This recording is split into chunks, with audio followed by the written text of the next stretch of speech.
এছাড়া আর কি বা করতে পারতাম কর্তারে বাঁচাইতে পারতাম বাঁচাইতে পারতাম কর্তারে। কর্তা জোয়ান সাওয়াল জোয়ান বউ ওইটুকানি দুধের বাচ্চা সকলে মিলা অ্যাক্সিডেন্টে মারা গেল গিয়া।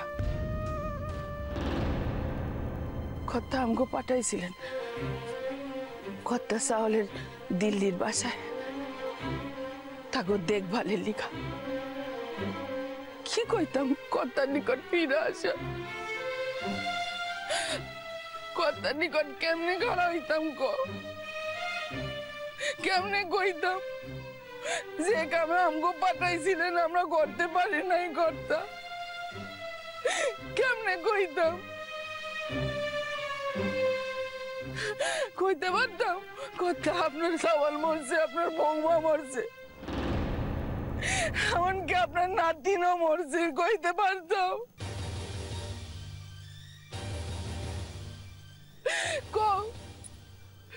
তাইলে কি কর্তারে মাঝাইতে পারতাম কর্তা বসতেন?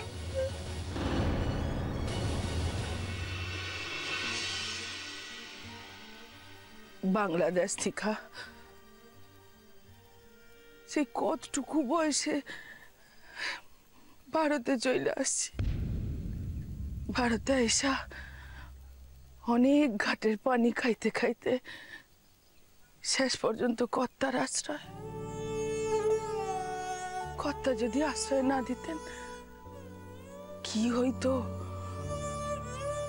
কোথায় যাইতাম, কি ভবিষ্যৎ, কিছুই তো জানতাম না। কর্তা মানুষ করলেন, শাদি দিলেন, থাকনের জায়গা দিলেন, সেই মানুষেরে আমি কেমনে আঘাত দিব তাই থামলে তুই? কখন তোকে পেঁচাল পাইতেছে? থাম কইতেছি, থাম থাম থাম। তুমি আমারে যতই থামাইতে চাও না কেন, যা সত্য তা আমি কমু। তাই বললা নিজের পেটে সন্তানরে তুমি দিয়ে দিবা? আমার সন্তান, আমার মাইয়া, আমার চাকর বাকরের লেখান দেখবো?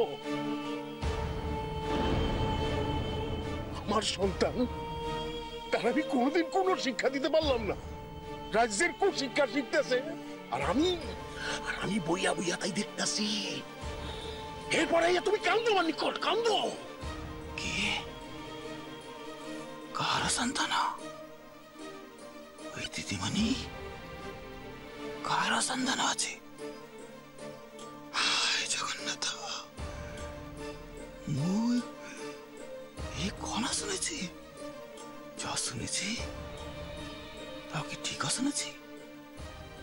সত্যাই কি মু ঠিক আছে?